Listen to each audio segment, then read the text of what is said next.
Hello and welcome to my first tutorial on this new channel, so let's get started. Today we'll be learning about how to light a scene, and if you don't know what a scene is, I'm talking about Cinema 4D, and I'm like a studio, as if it's been shot in like a professional photography. So I have my render settings, but I'll just put them in the description because otherwise it will take too much time. So first you want to go and add a floor, because otherwise it won't reflect and it will look, well, most studios have a floor to be honest, so then you add a sky, so that because we will be mixing my words up. We will be using global illumination, so if you don't have a sky or some light source, then it doesn't show up. So yeah. Right, sorry. There we go. And now I'm just going to use some text, but at the end of the video I'll show you some pictures that I've used to with this light scene. So type what I want, because my name's Matt, I'll put the name Matt. I will then set, I'll set the depth at 100 to give it a bit of depth. Clues in the name, add a font, and my computer's being retarded. What's a good font? BatmanForever. I'll put the link for that font in the description because it is a beast font. Anyway, alright, so I'll just get the camera angle. Oh, right. So now what we have to do, and another thing, always align it to the middle, just because it's easier to do, and then move the floor accordingly. So there we go, our scene's sort of set up. Now we go and add a background, which is also in the tab where the sun, the sky and the floor are, so you add a background. You then right click on the background, select Cinema 4D tags, compositing tag. You then, either if it doesn't come up and it's like that and there's nothing there, you just click that little director snappy thing, I don't know what to call it, and untick self-shadowing, tick compositing background. That's just for rendering and purposes, you'll see at the end. Now that's done, we can come out of that, and now we add a plane, which is located where you can see that cube and it says plane. So I'll go up like that so I can see what I'm doing, make it a bit smaller on the width and height, and then drag it up. I'll go up again so you can see. And now we go to MoGraph. Oh, did I add a cloner? Undo. Didn't mean to do that. I did mean to do that, but I did it wrong. You add a cloner object, and then you add the plane to the cloner object, and then it will create a group of, if I click on the cloner object, and now it's being retarded and I don't know why it's doing that. Click on the plane, move, that's why I had the different tools selected, click on the cloner object, and it will create a group of 3. And now we don't want it like that, so where here we come down, I'll move this up a bit, and it's got attributes. You want to go on object, which it should come up as default, click where it says mode and click grid array, and then put the middle count down to 1 so it only has 1. And now we go up like that and we separate them so it gives like a streak of lights, and we also do it wrong one. I also do it vertically as well. Now we need to create a material. Oh, I got a message on Facebook. Hello. Ah, cool. Sorry about that.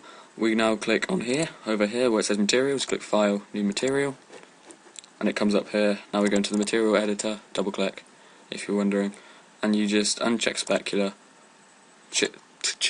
click luminance, brightness that's not bright enough, so I use 250, not 2050, 2500, sorry, there we go, and make sure it's white, drag it onto that, and drag up.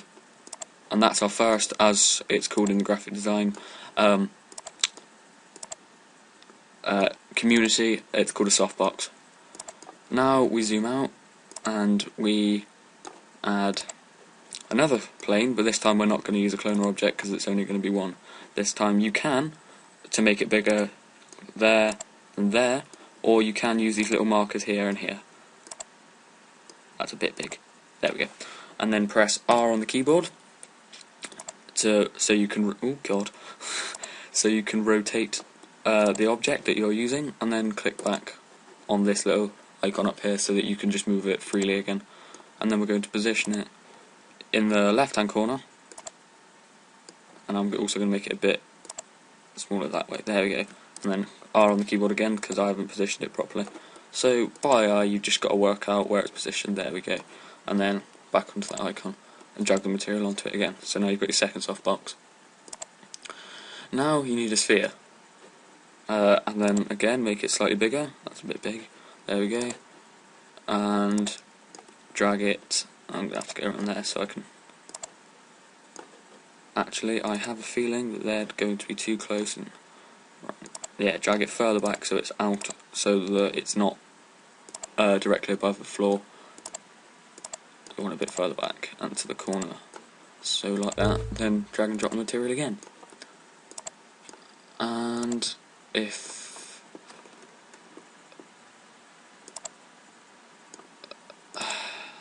right, and it's playing off again. There we go. Right. Now we'll render with that icon here and global illumination. As you can see, it's extremely bright, so it'll create lots of shadows. You can also use ambient occlusion, but I don't like to, so I'm going to re-render that just because otherwise the sky comes out. And I'll speed this bit up if you want, because you probably don't want to watch this, but you can mess about with angles and so on.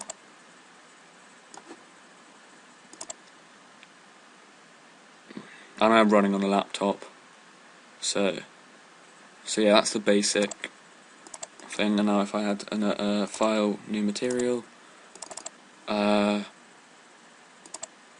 make it a nice shiny red, and this is also useful like learning the material editor. You can double click and find your colour that way, but it's easier just once you've learned what makes what colours, like that. Uncheck specular, click reflection, and obviously that's way too reflective because things in real life aren't that reflective, so you just lower the brightness, which is here, and then click this little play button next to the texture and check Fresnel. I'm not sure how you pronounce that, it might be Fresnel, but people pronounce it differently. And then put the mix strength at about the same, and it makes a nice material. Now I will actually drag that softbox further up. I mean, you can add as many softboxes as you want, but obviously you'd have to dim the light, because otherwise it would be too bright for the scene. Render that out, let's see how that looks. Now, it's looking okay, but I'm actually going to delete the text, and I saw from another tool using spheres, which is actually an extremely good idea, because if you get a reflective material, they reflect the softboxes and the other reflections of the other spheres, and it looks really quite. Control-C, Control-V by the way to copy quickly, so I can duplicate the objects, and then Control-C, Control-V again. But yeah, as I was saying, it looks really, really nice. Move them along a bit in the centre. I'll have a red one in the middle, and then I will click on that so that it's highlighted, Control-C, Control-V, so I can duplicate it and then just change the colour. And make sure you don't change the reflection of the colour, because it just tints it. You have to click back onto the colour. Don't make it fully black, make it just. Otherwise I personally don't like it, it's personal preference, so you can play around with them. Now let's see if this works, because sometimes it does, sometimes it doesn't. Yeah, as you can see there, it's even rendering there, you can see the reflection of the softboxes, and see it reflects back, and it looks really, really nice. But yeah, you can play around with angles, you can play around with things like that.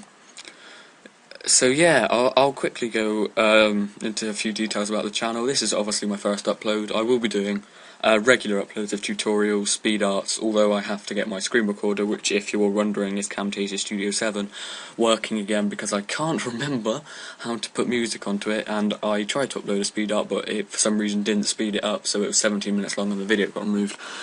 So yes, this is just sorry, I was thinking of my friend's account. This has been the Creative this is really going badly. This has been the Creative Art Project, and I hope you've enjoyed this tutorial. I'll put a few pictures at the end of different renders that I've done with this softbox, and yeah, peace out.